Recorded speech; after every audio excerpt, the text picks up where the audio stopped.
इस चैनल पर नए हैं तो जल्दी से इस चैनल को सब्सक्राइब कर लीजिए ताकि मेरे इस वीडियो और आने वाले वीडियोस के नोटिफिकेशंस आप तक सबसे पहले पहुंचते रहे। सेक्शन डी में हमारे पास जो फर्स्ट क्वेश्चन है उसके हमारे पास 2 पार्ट हैं और इंटरनल चॉइस क्वेश्चन भी है, यानी कि एक क्वेश्चन के यहां 3 क्वेश्चन बन रहे हैं।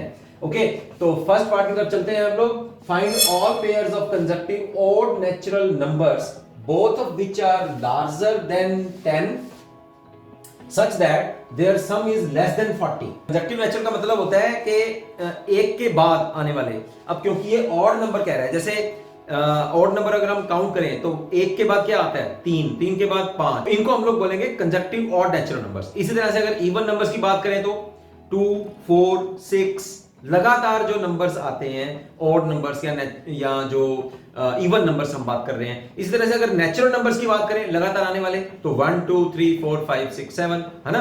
तो कंसेक्टिव का मतलब मैं आपको बता रहा था। So let 2 consecutive odd natural numbers, ठीक है, वो हम लोग कंसीडर कर लेते हैं। क्या कंसीडर किया फिर हमने? x और x प्लस 2 ऑड है ना।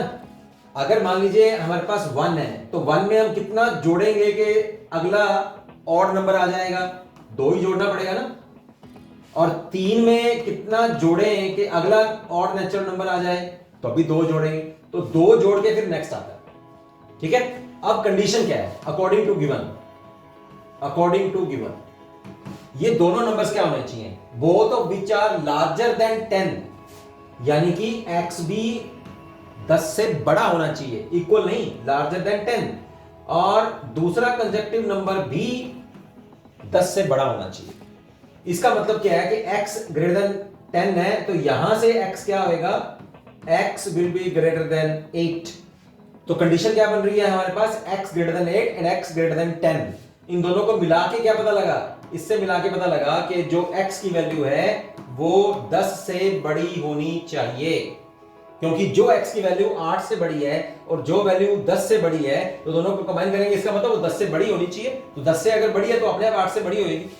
सेकंड कंडीशन क्या है? तो ये तो थी हमारी फर्स्ट कंडीशन। सेकंड कंडीशन क्या कहता है? सेकंड कंडीशन कहता है such that their sum is less than 40।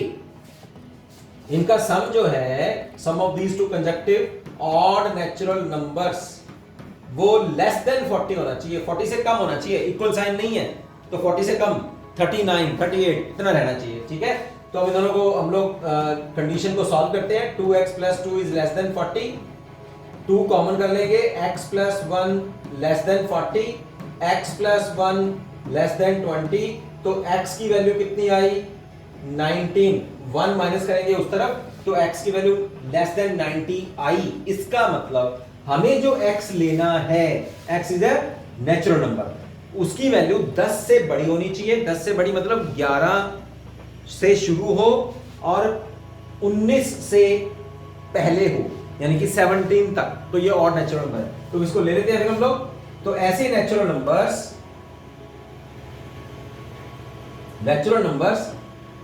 Greater than 10 and less than 19। तो कंजक्टिव कौन से हुए फिर? 11, 13, 15, 17 और 19 आएगा नहीं, लेस देन 19 है। तो ये 4 नेचुरल नंबर्स हमारे पास आए जो x की वैल्यूज हैं। तो फिर पेयर्स बना लो। अब इनके ऑर्डर्ड पेयर पूछ रहा था ना वो, all pairs of consecutive odd natural numbers. तो फिर चलते हैं, सबसे पहले x की वैल्यू हमारे पास क्या है? 11, 13, 15, 17। तो x प्लस 2 क्या होगा? अगर 11 है तो ये आ गया 13, अगर 13 है तो आ गया 15, 15 है तो आ गया 17, 17 है तो आ गया 19। ठीक है, अब ये ऑर्डर पेयर्स को आप चेक कर लो कि यार जो मैंने 11 और 13 लिया, 13 और 15 लिया, 15 और 17 लिया, 17 और 19 लिया, क्या इनका सम सेकंड कंडीशन को सेटिस्फाई करता है? सेकंड कंडीशन क्या है कि इन दोनों का जोड़ जो है 40 से कम होना चाहिए। तो चलो जोड़ते हैं इसको। 11 और 23 ये कितना हो गया इनका जोड़? इनका सम आ जाएगा, सम विल बी 24, इसका सम आ जाएगा 28, इसका सम आ जाएगा 32 ठीक है, और इसका सम आ जाएगा 9 और 7 16 36। तो ये सारे के सारे जो ऑर्डर्ड पेयर्स हम ले रहे हैं कंजक्टिव और नेचुरल नंबर्स के, वो सारे के सारे ठीक है। तो हमारा फाइनल आंसर क्या बनता है? फाइनल आंसर बनेगा 11 और 13, 13 और 15 कंजक्टिव एक के बाद एक लगातार नेचुरल नंबर्स, 15 और 17 और 17 और 19। तो ये 4 ऑर्डर पेयर्स हमारे को बनते हैं कंजक्टिव और नेचुरल नंबर्स के, जिनका जो 10 से बड़े हैं, चेक कर लो, और 19 से छोटे हैं। ठीक है, लेस देन 19 आना चाहिए। तो x की वैल्यू तो लेस देन 90 है ही, तो x प्लस 2 अपने आप से 17 हमारे पास, x plus 2 will be 19।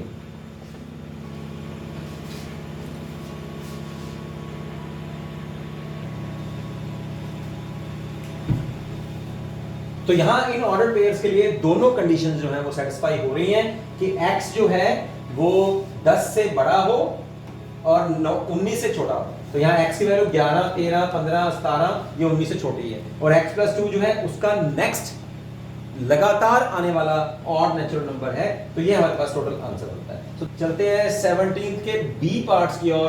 How many words with और without meaning each of 3 vowels, 2 consonants can be formed from the letters of the word education. We have this word education. अब इस education में हम लोग जितने भी हमारे पास लेटर्स हैं उसमें से वॉवल्स और कंसोनेंट्स हम लोग चूज़ कर लेते हैं। तो यहाँ वॉवल्स जो हैं हमारे पास ए, ई, आई, ओ, यू, तो ये हमारे पास वॉवल्स आ गए हैं। That is total vowels are 5। और कॉन्सोनेंट्स कितने हैं जो बाकी लेटर्स बचे हैं? डी, सी, टी और ये एन। तो ये 4 कॉन्सोनेंट्स हमारे पास हैं। तो टोटल 9 लेटर्स में से 5 वावल्स और 4 कॉन्सोनेंट्स जो हैं हमारे पास आ गए। अब चलिए, अब वो कह रहा है जो हमने वर्ड बनाने और 2 कॉन्सोनेंट्स होने चाहिए, right? So number of ways of selecting 3 vowels and 2 consonants. तो 5 वावल्स में से हम लोगों को 3 वावल्स चूज़ करने हैं। ओके, कॉम्बिनेशन बनाना है। ओके, तो यहाँ बनेगा 5C3 और 4 कंसोनेंट्स में 2 कंसोनेंट्स लेने हैं, है ना? टोटल में से, क्योंकि जो वर्ड हमने बनाने हैं उसमें विद और विदाउट मीनिंग, उसमें 3 वावल्स होने चाहिए। तो 5 वावल्स में से 3 वावल्स लेने हैं, 4 में से 2 कंसोनेंट्स लेने हैं। तो लेने मीन्स कम्बिनेशन बनाना है। ओके, तो यहाँ कम्बिनेशन का फॉर्मूला हम लोगों ने लगाया n factorial n minus r factorial multiplied with r factorial. ठीक है, इधर भी लगा दिया हम लोगों ने 4 फैक्टोरियल 2 फैक्टोरियल 4 माइनस 2 फैक्टोरियल। इसको अब सॉल्व कर लेते हैं। सॉल्व करेंगे तो 5 फैक्टोरियल को मैंने 2 टाइम्स एक्सपेंड कर दिया है, 5 इंटू 4, और 3 फैक्टोरियल पे मैंने इसको स्टॉप किया। नीचे भी डिनोमिनेटर में 3 फैक्टोरियल है और 5 माइनस 3 इज़ 2 फैक्टोरियल। ओके, तो ये 3 factorial will get cancelled with 3 factorial, ये दोनों आपस में कैंसिल हो गए हैं। सिमिलरली 4 फैक्टोरियल को भी मैंने 2 टाइम्स 2 फैक्टर्स इसको मैंने एक्सपेंड किया, 4 into 3 into 2 factorial as it is मैंने रखा। और डिनोमिनेटर भी मेरे पास 2 फैक्टोरियल है, वो और नोमिनेटर और डिनोमिनेटर में से ये कैंसिल हो जाएंगे। तो 4 into 3 divided by 2 factorial is 2। Okay, और यहाँ भी 2 फैक्टोरियल इज़ 2 और 5 इंटू 4 इज़ 20 डिवाइड बाई 2 और यहाँ पे 12 डिवाइड बाई 2। तो यहाँ फर्स्ट फैक्टर में मेरे पास आ गया कैंसिल होने के बाद 10 और दूसरे फैक्टर में मेरे पास आया कैंसिल होने के बाद 6। तो मल्टीप्लाई होने के बाद अब है ये मेरे पास number of ways of selecting 3 vowels and 2 consonants. Okay, तो अब देखा जाए तो यहाँ 60 वेज से मैं इनको चूज़ कर सकता हूँ जब मैं वावल्स और कंसोनेंट्स लेने लगूंगा। तो so these are our ways. Okay, अब चलते हैं, जो मेरे पास 3 वावल्स हैं और 2 कंसोनेंट्स लेके मेरे पास 5 लेटर वर्ड जो है वो बनेगा, है ना? 1 2 3 4 और ये 5। अब ये 5 वर्ड्स जो बनेंगे उसमें 3 वावल्स हैं और 2 कंसोनेंट्स हैं। अब ये कंसोनेंट्स और वावल भी तो अपनी जो पोजीशन है उसको, उस पोजीशन को भी तो चेंज कर सकते हैं ना। हो सकता है कि फर्स्ट पोजीशन पे और सेकंड पोजीशन पे वावल आ जाए और फिर 5वीं पे वावल आ जाए और तीसरी और चौथी पे कॉन्सोनेंट्स आ जाएं, या पहली दूसरी पोजीशन पे कॉन्सोनेंट्स आएँ और बाकी की 3 पोजीशन पे वावल्स आ जाएं। तो इनकी भी तो अरेंजमेंट लगेगी ना। इन 5 लेटर्स को 5 पोजीशन पे हम लोगों ने अरेंज करना है। इन 5 लेटर्स को 5 पोजीशन पे अरेंज करने के लिए नंबर ऑफ अरेंजमेंट्स कितनी बनेगी फिर? 5p5 परमुटेशन लगेगा, है ना। तो परमुटेशन का फार्मूला लगा देते हैं फिर यहाँ 5 फैक्टोरियल ओवर 5 माइनस 5 फैक्टोरियल, है ना, n factorial over n minus r factorial. तो सॉल्व करने के बाद 0 फैक्टोरियल इज़ 1 और यहाँ आ जाएगा हमारे पास 5 फैक्टोरियल। 5 फैक्टोरियल को हम लोग खोलेंगे, 5 4 3 2 1 दैट इज़ 120। चलिए अब टोटल नंबर ऑफ वर्ड्स कितने बन जाएंगे? नंबर ऑफ वेज, सिलेक्शन के वेज कितने हैं? 60 और अरेंजमेंट उन 5 लेटर्स को 5 पोजीशन पे अरेंज करने के वेज कितने हैं? 120। तो टोटल नंबर ऑफ वर्ड्स हमारे पास कितने बनेंगे? 60 इंटू 120 दैट इज 7200 वर्ड्स जो हैं वो हम लोग बना सकते हैं। So these are our answer. चलते हैं नेक्स्ट क्वेश्चन की ओर। The ratio of AM and GM of the two positive numbers A and B is M is to N. Show that A is to B is equal to M plus M square minus N square is to M minus M square minus N square under the root. तो ये ratio हमें prove करके बतानी है कि दो ratio of AM and GM of two positive numbers, ये दो नंबर्स हैं, उनकी रेशियो लें तो उनकी रेशियो इन AM और GM के बराबर आती है। तो यहां हमें स्टेटमेंट में क्या है? We have given the ratio of AM and GM of two numbers A and B is M is to N, right? और दो नंबर्स की है तो A और B का AM निकाल लेते हैं। AM of A and B this is A plus B by 2 और GM of A and B is as you all know दोनों की मल्टीप्लाई अंडर द रूट। अब अकॉर्डिंग टू गिवन हमें क्या है? According to given their ratio A plus B by 2 divided by AB under the root this is equal to M by N, ठीक है। और क्या बन जाएगा यहां से? A plus B divided by 2AB under the root this is equal to M by N। अब इसके ऊपर हम लोग कंपोनेंटो डिविडेंडो यूज करते हैं। Using componendo and dividendo, वो क्या फार्मूला है? If x over y this is equal to c over d, तो जो ऑपरेशन हम लोग लेफ्ट हैंड साइड में लगा रहे हैं वही राइट हैंड साइड में लगेगा, जो नोमिनेटर में लग रहा है वही राइट के नोमिनेटर में लगेगा, जो डिनोमिनेटर में लग रहा है वही राइट के डिनोमिनेटर में लगेगा। तो हम लोग क्या कर रहे हैं? नोमिनेटर में डिनोमिनेटर ऐड कर रहे हैं और नोमिनेटर में से डिनोमिनेटर माइनस कर रहे हैं। Same operation is on the right hand side, c plus D and c minus D, ठीक। सो दिस ये बराबर रहता है अगर ऐसा ऑपरेशन हम लोग कर दें। ये सिर्फ प्लस और माइनस का नहीं है, अगर आप ऊपर 2 से मल्टीप्लाई कर रहे हैं नीचे 3 से कर रहे हैं तो यहां भी सेम रहेगा। चलिए अब यहां लगाते हैं। तो मैंने क्या किया फिर? a plus b plus denominator add कर रहे हैं तो नोमिनेटर में डिनोमिनेटर ऐड कर दिया। अब जो नया डिनोमिनेटर बन रहा है वो नोमिनेटर में से डिनोमिनेटर माइनस करके बन रहा है। Same operation is on the right hand side, m plus n over m minus n, ठीक है। अब क्या कर रहे हैं? नेक्स्ट स्टेप में ध्यान दीजिए मैं क्या कर रहा हूं। मैं ये अकेला a है इसको मैं a अंडर रूट स्क्वायर कर दिया, यहां अकेला b है इसको मैंने b अंडर द रूट और स्क्वायर कर दिया। अब ये स्क्वायर और अंडर रूट आपस में कैंसिल हो जाएंगे, स्क्वायर और अंडर रूट कैंसिल हो जाएंगे तो अकेला ये फिर a बच जाएगा हमारे पास और यहां आया 2ab अंडर द रूट। इसी तरह से डिनोमिनेटर में भी ऐसा करते हैं, ये अकेला a है इसको लिखते हैं a under the root square plus b under the root square minus 2ab under the root. Right hand side as it is m plus n over m minus n। अब ध्यान दीजिए नोमिनेटर में क्या बन गया है ना? x square plus y square plus 2xy, x square plus y square minus 2xy। तो किसका बन गया? होल स्क्वायर बन गया। ये होल स्क्वायर किसका बना फिर? Whole square is a under the root plus b under the root whole square और यहां नीचे आ जाएगा a under the root minus b under the root और यहां b स्क्वायर और राइट हैंड साइड में m plus n over m minus n as it is, ठीक है। अब आप क्या करें? दोनों तरफ स्क्वायर रूट कर लेते हैं। स्क्वायर रूट करेंगे तो a plus b under the root divided by a under the root b under the root, square से कैंसिल हो जाएगा और राइट हैंड साइड में स्क्वायर आ जाएगा, स्क्वायर रूट आ जाएगा।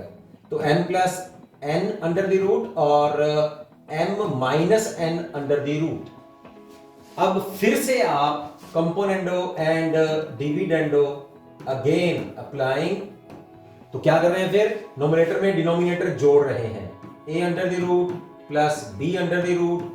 अब यहां ऐड कर रहे हैं डिनोमिनेटर को a under root minus b under the root, और नोमिनेटर में से डिनोमिनेटर माइनस करके नया डिनोमिनेटर बन रहा है a under root plus b under the root minus denominator, जो पुराने वाला डिनोमिनेटर था नया डिनोमिनेटर बन रहा है माइनस करके, तो minus b under the root. ये सेम फार्मूला जो है मैंने यहां लगाया है, अब ये लेफ्ट में लगाया तो राइट में भी लगेगा। राइट में क्या लगेगा, फिर नोमिनेटर में से डिनोमिनेटर ऐड कर रहे हैं, नोमिनेटर में डिनोमिनेटर ऐड किया और नोमिनेटर में से डिनोमिनेटर सब्ट्रैक्ट कर दिया। बोलो समझ आ गया? ठीक है। अब देखिए ये ऊपर प्लस है तो ये b अंडर रूट से कैंसिल हो जाएगा, ये अब नीचे माइनस है तो minus a under root plus b under root, ये इससे कैंसिल हो गया। अब हमारे पास बचा क्या, नोमिनेटर में हमारे पास बचा है 2a अंडर द रूट और डिनोमिनेटर में बचा है 2b अंडर द रूट। देखिए ये सब्ट्रैक्ट होने के बाद, ठीक है, यहां ऐड होने के बाद a और a अंडर रूट जुड़ गए, यहां b और b अंडर रूट जुड़ जाएंगे, बाहर माइनस है, और राइट हैंड साइड में हमारे पास क्या आ गया, m plus n under the root, m plus n under the root plus m minus n under the root divided by m plus n under the root minus m minus n under the root. ठीक है, तो ये दो से cancel हो गया। अब दोनों तरफ फिर स्क्वायर कर दो, यहां भी स्क्वायर कर दिया और इधर भी स्क्वायर हो गया, तो यहां स्क्वायर करेंगे अंडर रूट कैंसिल हो जाएगा, ये आ गया a ओवर b। अब राइट हैंड साइड के ऊपर a प्लस b का फॉर्मूला लगाओ और a माइनस b का होल स्क्वायर का फॉर्मूला लगाएंगे, तो ये a square b square 2ab, तो यहां आ जाएगा m प्लस n, यहां अंडर रूट है, स्क्वायर करेंगे तो अकेला ही बन जाएगा। चलो मैं ये करके दिखा देता हूं, आप कहीं कंफ्यूज ना हो जाओ, plus m minus n under the root square plus 2, ठीक है, m plus n multiplied with m minus n, नीचे भी ऐसे करेंगे m plus n under the root square plus m minus n under the root square minus 2 m a b, है ना, m minus n। ठीक है, तो a और b का अंडर रूट हमारे पास क्या आया, ये रूट ऑफ स्क्वायर कैंसिल हो गए हैं, तो m plus n plus m minus n plus 2 m under the root और m minus n under the root.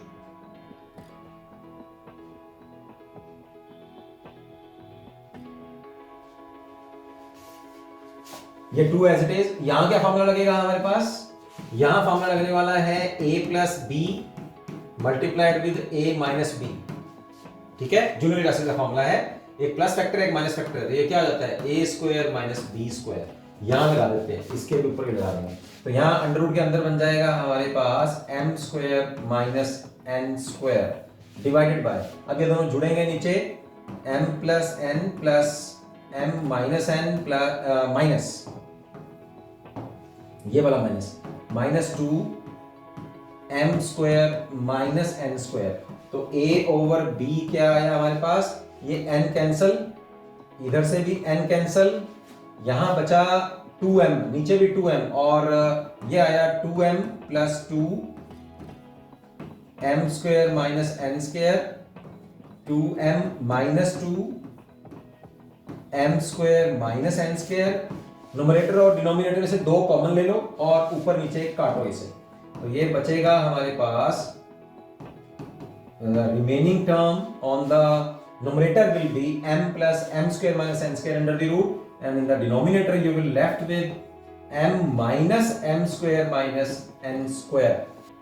Okay, तो यहाँ a by b is equal to m plus n m square minus n square, b m minus m square minus n square. तो बच्चों a by b को हम लोग ratio form में भी लिख सकते हैं, which he is required to prove. तो 18th क्वेश्चन शुरू करते हैं. First part, the statement is prove that cos square x plus cos square x plus pi by 3 plus cos square x minus pi by 3 this should be equal to 3 by 2. तो इसका answer 3 by 2 आना चाहिए. Okay, तो इसके लिए see the statement here. Left hand side हम लोग ले लेते हैं cos square x plus pi by 3 plus cos square x minus pi by 3.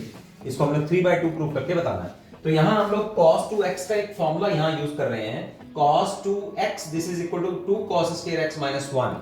तो ये cos स्क्वायर की वैल्यू हम लोग निकालेंगे तो ये बन जाएगा 1 plus cos 2x by 2, right. तो ये वाला फॉर्मूला जो cos स्क्वायर की पावर है वो हम लोग cos की सिंगल पावर में ला रहे हैं. अब यहाँ एंगल देखो, एंगल कितना है यहाँ सिंगल, तो यहाँ कितना आ जाएगा डबल.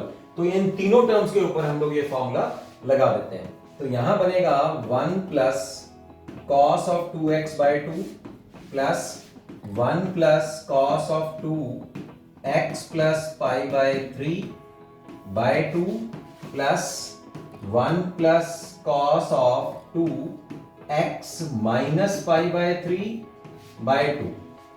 ठीक है. अब तीनों टर्म्स में से 1 by 2 हम लोग कॉमन कर लेते हैं. ये 1 और ये वाला 1 कितना हो गया 3. ठीक है. ये वाली टर्म कितनी हो गई cos 2x, और इस दो को इस अंदर एंगल में हम लोग मल्टीप्लाई कर देते हैं.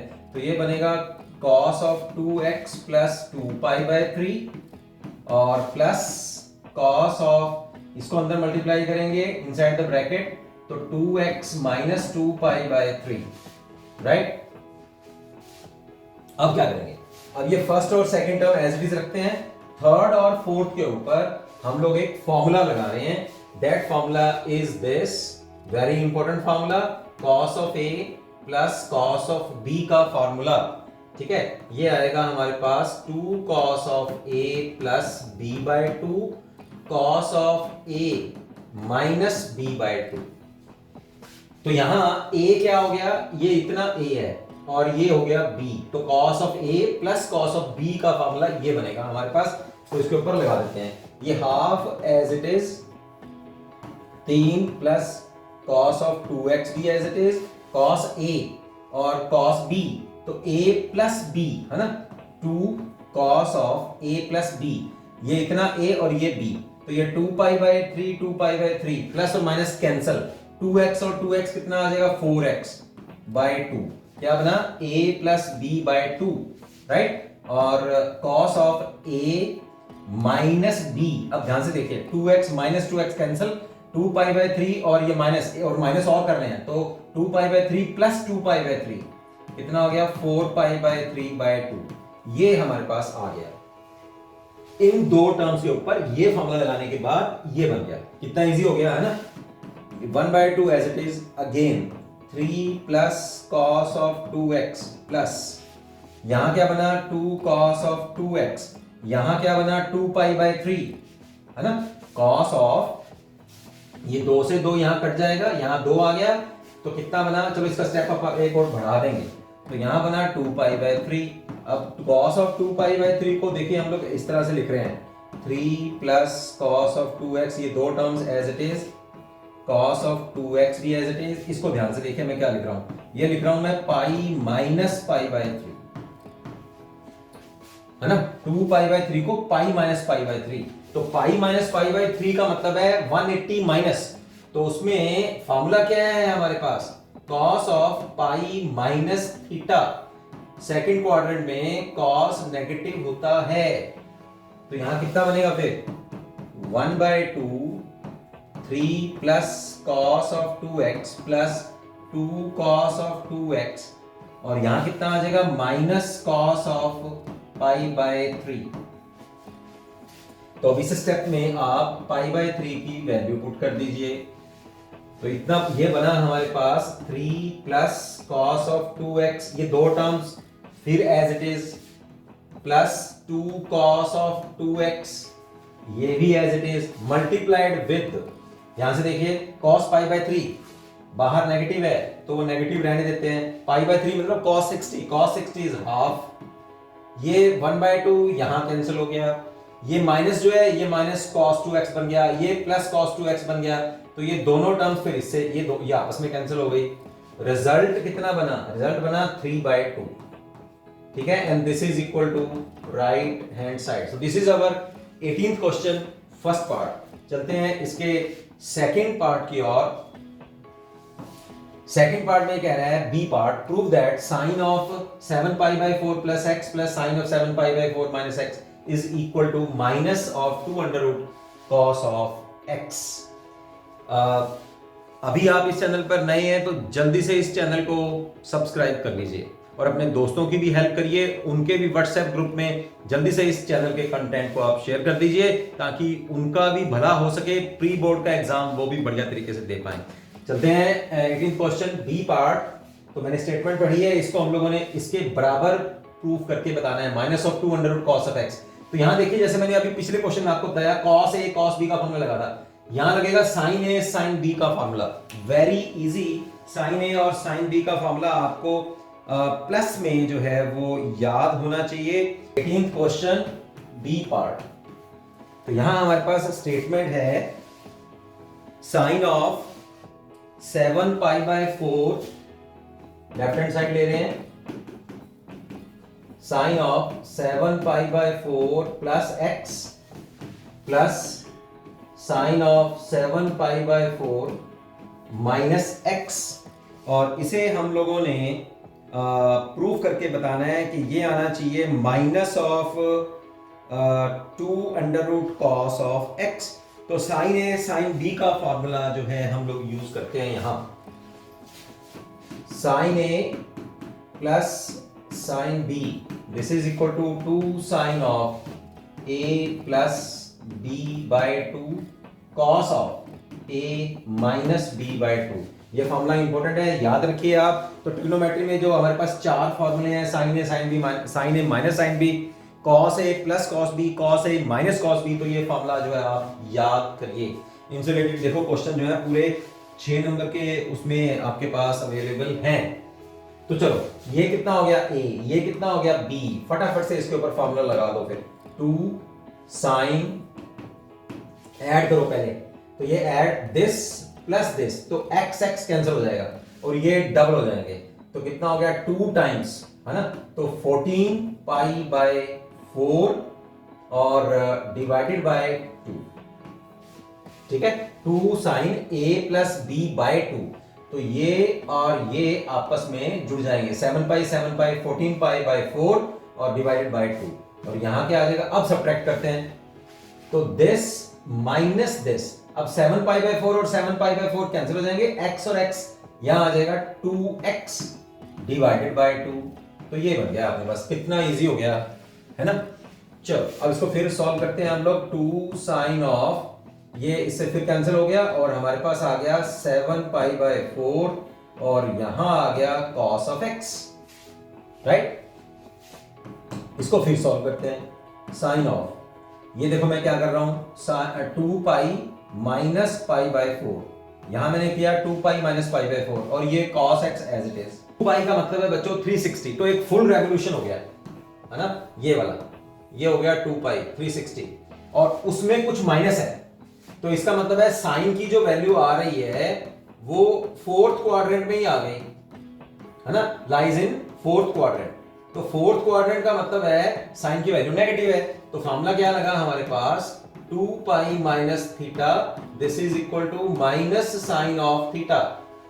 तो यहां क्या बना फिर 2 साइन, राइट, और एक नेगेटिव लगाएंगे हम लोग यहां बाहर, minus of sine of π/4 into cos of x, तो ये बना -2 as it is, sine π/4 is 1/2 under the root और cos x as it is, ठीक है। इस 200 को ऊपर 2 से कैंसिल करेंगे तो यहां आएगा -2 अंडर द रूट और cos x जो है वो हमारे पास एज इट इज रहेगा and this is equal to right hand side.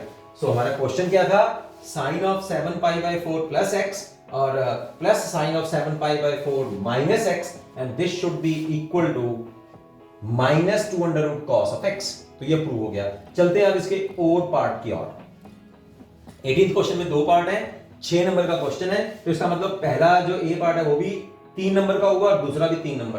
तो यहाँ तो 3-3 नंबर के ये कर लो या फिर 6 नंबर का ये और पार्ट कर लो। थोड़ा सा ये लेंथी पड़ेगा, लेंथ ज्यादा है, इजी है वैसे। एक बात और, एज इट इज क्वेश्चन आपको प्री बोर्ड में हो सकता है आ जाए, कोई बात नहीं, क्योंकि स्टेटमेंट तो कई बार सेम रहती हैं, स्टेटमेंट कई बार चेंज भी हो जाती हैं। तो मेरा कहने का मतलब है कि ऐसा नहीं है कि आपने रट्टा ही मार लेना है इसको। मैथमेटिक्स रट्टा ऐसा नहीं आता, मैं समझने से आता है। तो आप इसको समझो जैसे मैंने अभी समझाया, फिर इसको समझो कौन कौन सा फॉर्मूला लग रहा है। मैंने आपको कहा कि वो 4 फॉर्मूले आपने याद रखने हैं, sine A plus sine B, cos A plus cos B, sine A minus sine B, cos A minus cos B, इसी तरह से 2 cos A sine B, 2 sign A cos B, वो वाले ए बी वाले फॉर्मूले भी आपने याद रखने हैं।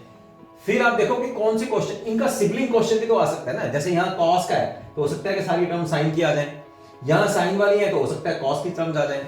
मेरा कहने का मतलब जिस तरह से मैं आपको समझा रहा हूं उसको ध्यान से समझो, मेथड समझो। अगर आपको एक क्वेश्चन में मेथड समझ में आ जाता है तो आप सभी 1000 क्वेश्चन आ जाए आपके सामने, फिर आप ये नहीं कहोगे कि यार बाहर से आ गया, ऐसा कभी नहीं कहोगे आप। क्यों? क्योंकि मेथड आता है आपको। तो मेथड, मैथमेटिक्स में एक क्वेश्चन नहीं होता। अगर आपको एक क्वेश्चन समझ आ गया, अगर मेथड समझ में आ गया, इसका मतलब आपको हजारों क्वेश्चन समझ में आ गए, राइट। तो इसके साथ के जो सिबलिंग क्वेश्चंस हैं वो आप कर पाएंगे अगर आपने ध्यान से इसको समझ लिया। चलो अब एक पूरे का पूरा 6 नंबर का क्वेश्चन करते हैं। आप क्या कह रहा है? Find sin x/2 cos x/2 and tangent x/2 when tangent x is -24/7, x lies in the fourth quadrant. तो फोर्थ क्वाड्रेंट में वैसे भी x जो है वो नेगेटिव ही होता है, तभी इसकी वैल्यू नेगेटिव गिवन है हमें। तो यहाँ टेंजेंट x की जो वैल्यू है वो -24/7 है, और वो कह रहा है कि x जो है वो फोर्थ क्वाड्रेंट में लाई करेगा। अब फोर्थ क्वाड्रेंट में अगर लाई करता है तो लिमिट्स क्या होंगी हमारे पास? फोर्थ क्वाड्रेंट में हमारे पास होता क्या है, ये देखिए, ये है यहां से लेके π/2, ठीक है, यहां π/2 आ गया, यहां पाई आ गया, यहां 3π/2 आ गया 270, और यहां आ गया 2π। तो फोर्थ क्वाड्रेंट में x क्या है? Because x lies in fourth quadrant, therefore 3π/2 is less than x is less than 2π। तो x की वैल्यू इन दोनों के बीच में लाई करेंगे। अब दोनों तरफ 2 से डिवाइड करो, हम लोग देखना चाहते हैं कि x/2 कहां लाई करेगा, क्योंकि हमें तो x/2 की वैल्यू निकालनी है ना। तो दोनों से 2 से डिवाइड करेंगे तो ये आ जाएगा 3π/4 लेस देन x/2, और यहां आ जाएगा पाई। तो लेस देन पाई का मतलब है कि x अगर फोर्थ क्वाड्रेंट में है तो x/2 कहां लाई करता है? x/2 lies in second quadrant. अब ये बात ध्यान रखनी है, लास्ट में जब हम लोग वैल्यू देंगे ना, ये वाली values sin x/2 cos x/2, तो उसमें पता होना चाहिए कि ये x/2 जो है वो कौन से क्वाड्रेंट में लाई कर रहा है। यह हमने अभी प्रूफ किया, हमने निकाला है कि x/2 जो है वो सेकंड क्वाड्रेंट में लाई करेगा अगर x फोर्थ क्वाड्रेंट में लाई करता है तो। अब यहां हमें वैल्यू गिवन है टेंजेंट x इज 24/7। चलो यहां इस x की जगह पर हम लोग x/2 लेके आते हैं। हमारे पास दो फार्मूले हैं। क्या फार्मूला है? टेंजेंट 2 थीटा, टेंजेंट 2 थीटा का formula in terms of tangent 2 tangent theta over 1 minus tangent square theta. तो टेंजेंट थीटा किसके बराबर हो जाएगा फिर? Tangent theta is 2 tangent of θ/2 1 minus tangent square θ/2। ठीक है, अगर यहां डबल है तो यहां सिंगल हो जाएगा। अब यहां सिंगल है तो हाफ हो जाएगा। यहां पर लगाओ फिर थीटा की जगह अब x आ गया अपने पास, तो फार्मूला क्या लगेगा फिर? यहां 2 tangent of x/2 over 1 minus tangent square x/2, और ये आ गया -24/7। अब इनको आपस में आप क्रॉस मल्टीप्लाई कर दीजिए। क्रॉस मल्टीप्लाई करेंगे तो सॉल्व करने के बाद आपके पास टेंजेंट में एक क्वाड्रेटिक आ जाएगी, जो मैं सीधा लिख रहा हूं। 24 को इधर मल्टीप्लाई करेंगे, फिर सॉल्व करेंगे तो 24 टेंजेंट स्क्वायर x/2 माइनस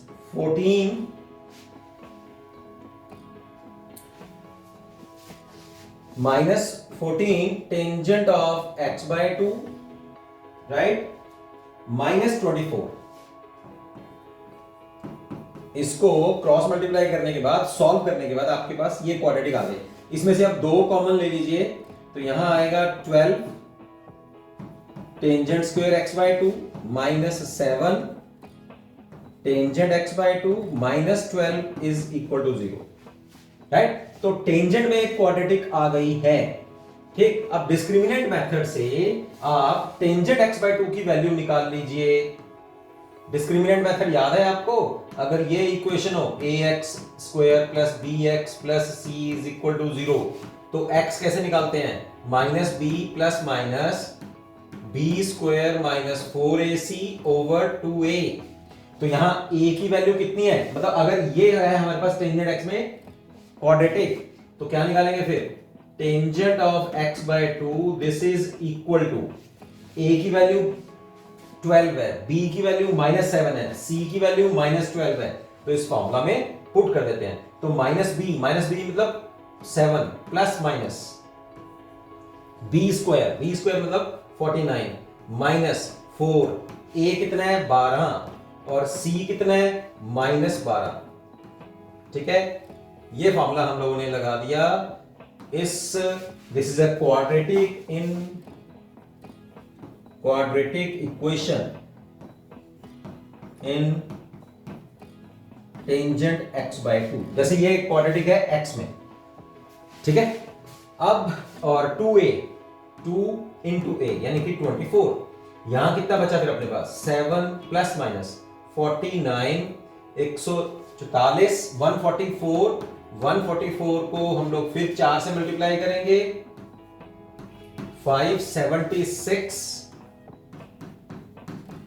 576 में हम लोग 49 ऐड कर रहे हैं, तो 625 आ जाएगा। 625 का अंडर रूट निकालेंगे तो ये बन जाएगा 7 प्लस माइनस 25 बाय 24, ठीक। यहां से आपके पास टेंजेंट x बाय 2 में 2 वैल्यूज आ जाएंगे। क्या बनी है हमारे पास? एक तो आपके पास वैल्यू आई है tangent x by 2 is 7 plus minus 25 divided by 24। तो यहां से 2 वैल्यूज बन रही हैं, either tangent x by 2 is 7 plus 25 by 24 और tangent x by 2 this is equal to 7 minus 25 by 24। यहां कितना आया? 32/24, this is tangent x by 2। और यहां क्या आया? टेंजेंट x बाय 2 माइनस 18/24, तो कितना आया?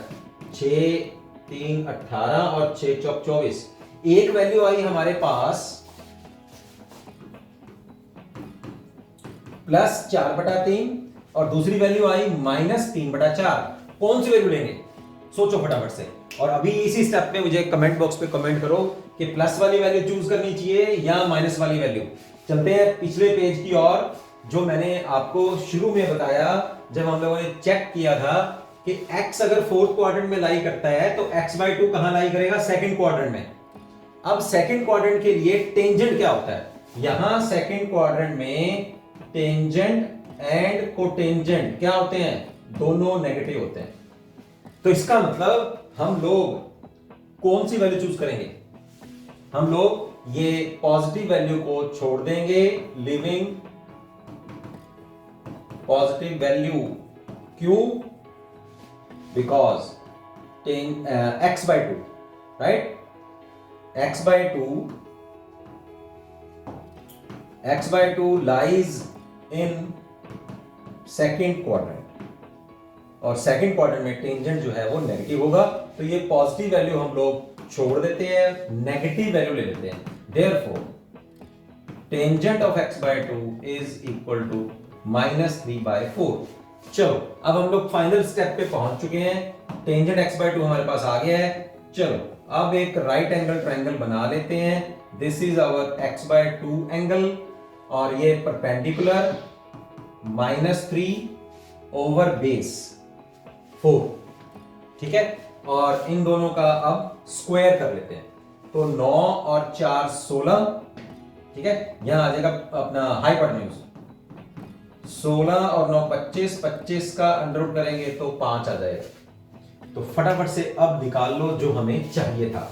एक तो हमारे पास आंसर आ चुका है, टेंजेंट x/2 वो क्या कह रहा था हमें, जरा एक बार स्टेटमेंट फटाफट से देख लें इसमें। In between the statement is you have to find out the value of sin x/2, cos x/2, tangent x/2 when tangent x is minus 24/7, x lies in the fourth quadrant। तो tangent x/2 की value तो आ गई, बस अब उस triangle की help से हमें sin x/2 और cos x/2 की वैल्यू निकालनी है।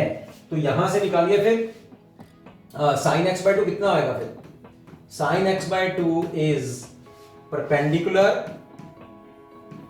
over hypotenuse। तो कितना आया, यहां आया हमारे पास -3/5।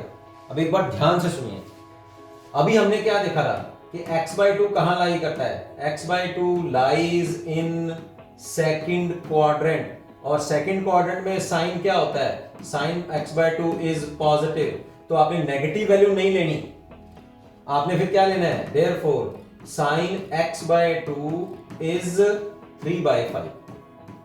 तो इसका मतलब क्या है कि ये जो -3/4 है ना, ये 3 के साथ में माइनस नहीं है, यहां है। तो अब आप क्या करें, इस माइनस को आप नीचे लिख सकते हैं, है ना, ये ऐसे लिखो, देखो ध्यान से, 3/-4। तो ये वैल्यू पॉजिटिव वैल्यू लेनी है। अब ध्यान से देखो, अगर यहाँ +3 होगा और यहाँ -4 होगा तो वैल्यू कितनी आएगी साइन की, 3/5। 3/5 is positive value, that's why इस माइनस को मैंने नीचे ले लिया। अब और भी दोबारा से प्रूव करते हैं, देखो cos नेगेटिव ही होना चाहिए। अब cos x/2 निकालो, cos x/2 क्या होता है, बेस ओवर हाइपोटेन्यूज। बेस कितना है, -4, हाइपोटेन्यूज कितना है, 5, और x/2 कहां लाई कर रहा है, ये भी चेक कर लो, x/2 lies in second quadrant. तो सेकंड क्वाड्रेंट में cos क्या होता है, cos x/2 इज नेगेटिव। तो देख लो बिल्कुल वैल्यू सही आ गई। Therefore, cos of x/2 this is equal to -4/5, sin of x/2 is 3/5 and tangent of x/2 is -3/4। बोलो समझ आ गया, ये 3 वैल्यूज हैं जो हमारे पास आंसर आ गया है। वैल्यूज जो है tangent x/2 -3/4, sin x/2 3/5, cos x/2 is -4/5। So this is our final answer. Statement of our 19th question is you have to find out the derivative of cot 3x with first principle. First principle से निकालने का मतलब है you have to take the limit method.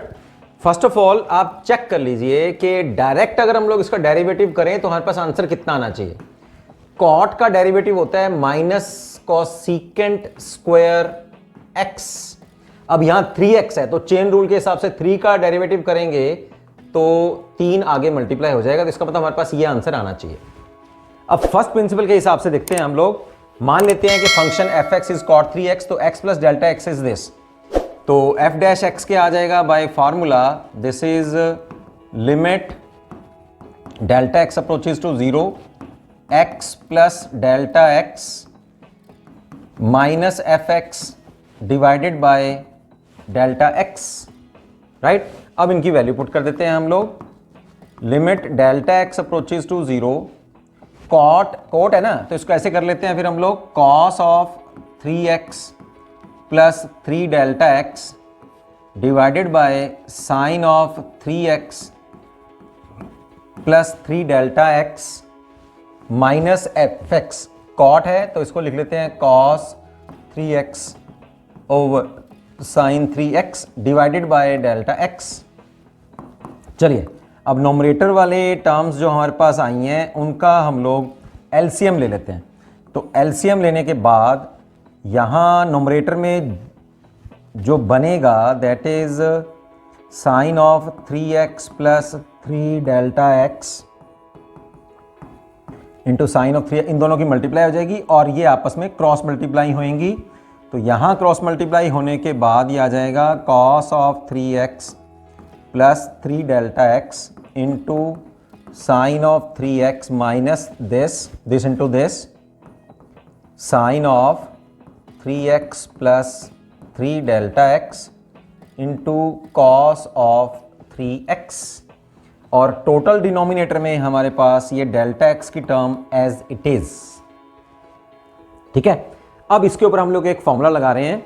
Formula क्या बनेगा हमारे पास, sine of A minus B का फॉर्मूला ये होता है sine A cos B minus cos A sine B. अब मैं ये जो है साइन, ये वाली ए, इस टर्म को मैं ए मान लेता हूं और इस वाली टर्म को बी मान लेता हूं, और नोमरेटर में ये दोनों टर्म्स में से माइनस कॉमन कर लेते हैं। देखो ध्यान से, कॉमन करने के बाद हमारे पास क्या बनेगा, limit delta x approaches to 0। ठीक है, तो sine A cos B minus cos A sine B.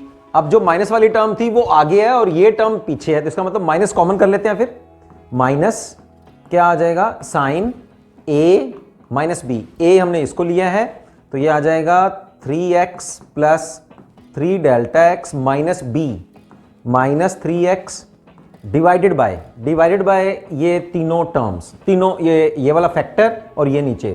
ठीक है, तो डेल्टा एक्स अलग हो गया और साथ में आया sine of 3x plus 3 delta x into sine of 3x। अब ये 3x से कैंसिल हो गया। ठीक है, हमारे पास क्या बचा, उसके लिए अगली टर्म में जाते हैं हम लोग।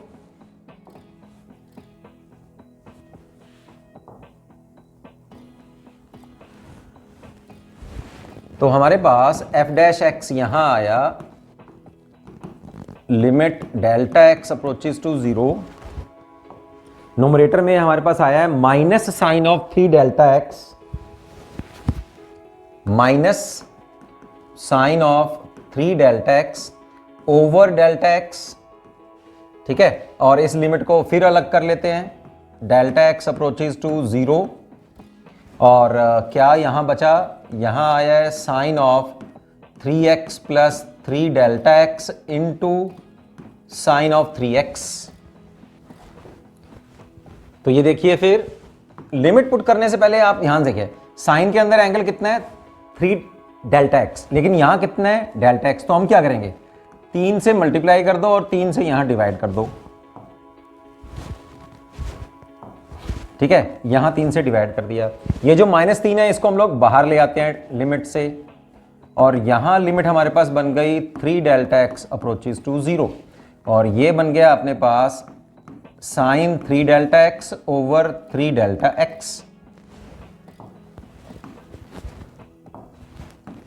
ठीक है, और यहां भी हम लोग लिमिट लिख लेते हैं 3 delta x approaches to 0 1 over sine of 3x plus 3 delta x into sine of 3x। मैंने यहां दो फार्मूले यूज किए हैं, देखिए क्या, एक तो मैंने फार्मूला यूज किया limit theta approaches to 0 sine theta over theta, यानी कि जितना यहां एंगल है उतना नीचे अगर हो डिनोमिनेटर में तो वैल्यू होती है 1।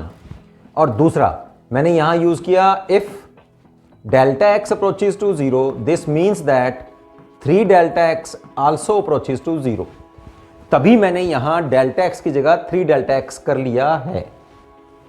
ठीक है, क्योंकि थीटा बनाने के लिए, अब थीटा क्या बन गया 3 डेल्टा एक्स, है ना, तभी मैंने 3 मल्टीप्लाई कर लिया साथ में। बस अब वैल्यू पुट करनी है, you will get your answer. तो क्या बना हमारे पास -3, ये वाली जो फैक्टर है ये बन गया हमारे पास 1, और यहां 3 डेल्टा एक्स पुट करेंगे 0, तो ये बनेगा sign 3x multiplied with sign 3x। मैंने क्या किया, यहां पर 3 डेल्टा एक्स की वैल्यू 0 पुट कर दी, तो कितना बना साइन 3x, ये साइन 3x बाहर है, तो कितना आया -3 1 over sine square 3x, this is -3 cosecant square 3x।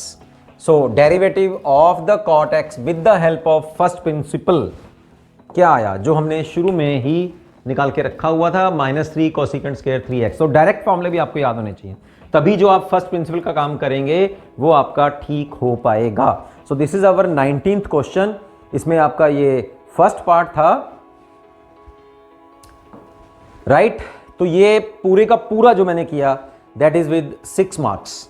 ये सारे का सारा। तो यहाँ तो ये आप ये कर दो, या फिर और पार्ट में आपके पास 2 क्वेश्चन है और वो 3-3 नंबर के हैं। फर्स्ट पार्ट देखो 19th क्वेश्चन में जो फर्स्ट पार्ट बनता है 19th का, अब और पार्ट कर रहे हैं हम लोग, और उसमें क्या कह रहा है, ये लिमिट पता करनी है हमें। x approaches to -3 and you have given the function as 4x² plus 7x minus 15 divided by x³ plus 27।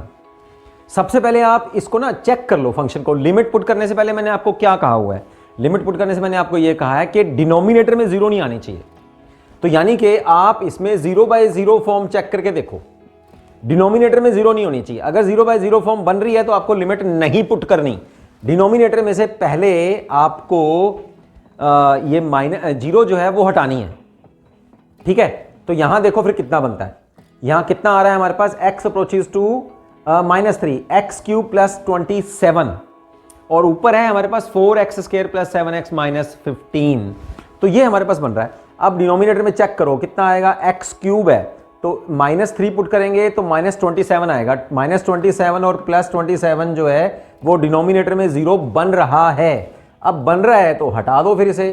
कैसे हटाएंगे, ऊपर नीचे जो है अलग अलग आप डेरिवेटिव कर दो इसका, या इसके फैक्टर्स कर लो आप, ऊपर भी फैक्टर कर लो और नीचे भी फैक्टर कर लो।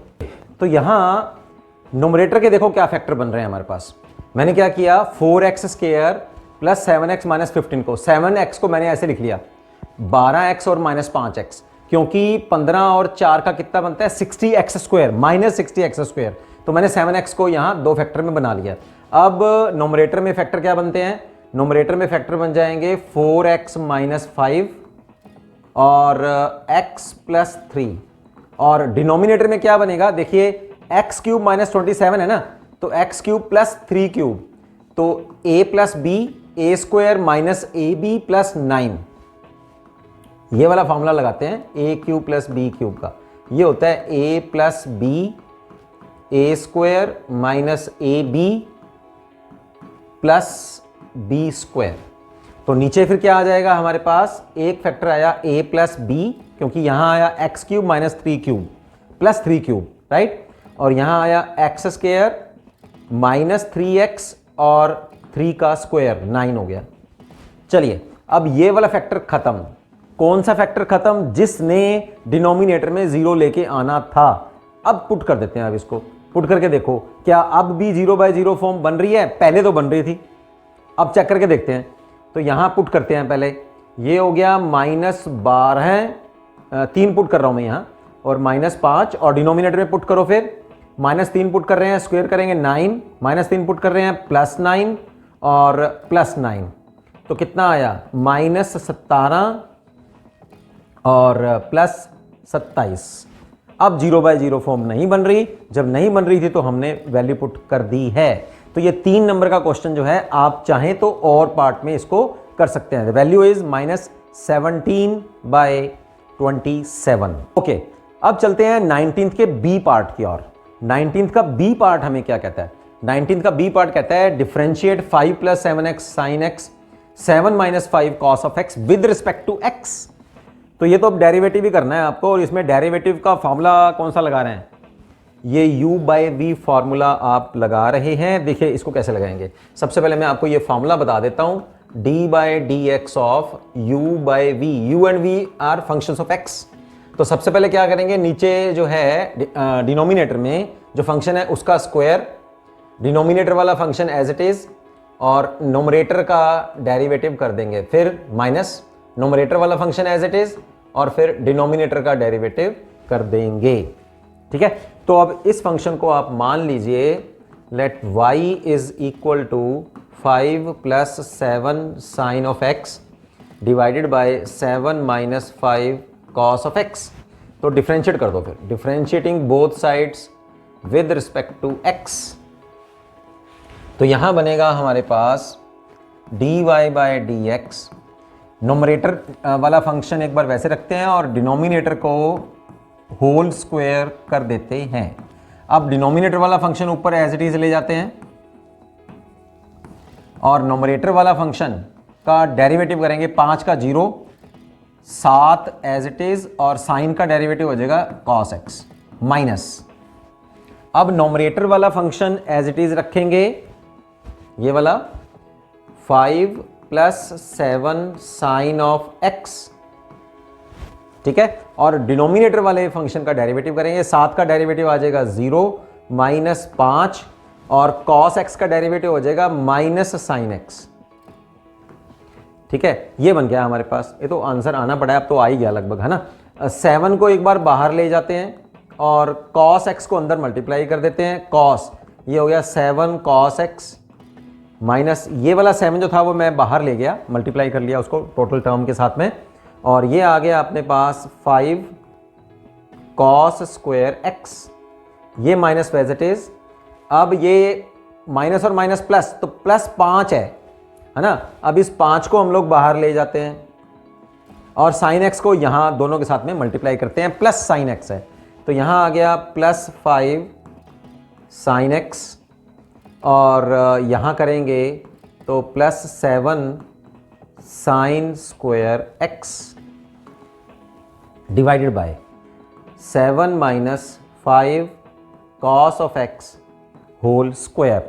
चलिए अब ऊपर जो हमने 7 लिया था उसको अंदर मल्टीप्लाई कर देते हैं और इसको भी अंदर मल्टीप्लाई कर देते हैं, तो हमारे पास बनेगा नोमरेटर में 49 cos of x -35 cos square x -25 sine of x, ये 5 को इधर मल्टीप्लाई किया और ये -35 sine square x divided by this factor 7 - 5 cos of x whole square, ठीक।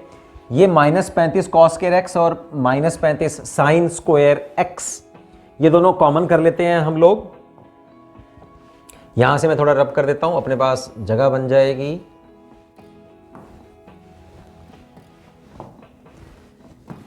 तो यहां आया dy/dx इज इक्वल टू ये 49 cos of x as it is -25 sine of x as it is, ये दोनों टर्म्स, इसमें से -35 आप कॉमन कर लो, तो -35 कॉमन कर लिया, यहां आ गया cos square x plus sine square x divided by this term 7 - 5 cos of x whole square, ठीक है। अब इतना फिर रब कर देते हैं, अब देखिए कितना बना, ये तो बन गया cos square x plus sine square x is 1, और टोटल आंसर हमारे पास आता है 49 cos of x -25 sine of x -35 divided by 7 - 5 cos of x whole square. Okay, so ये हमारे पास टोटल आंसर बनता है। Bye bye.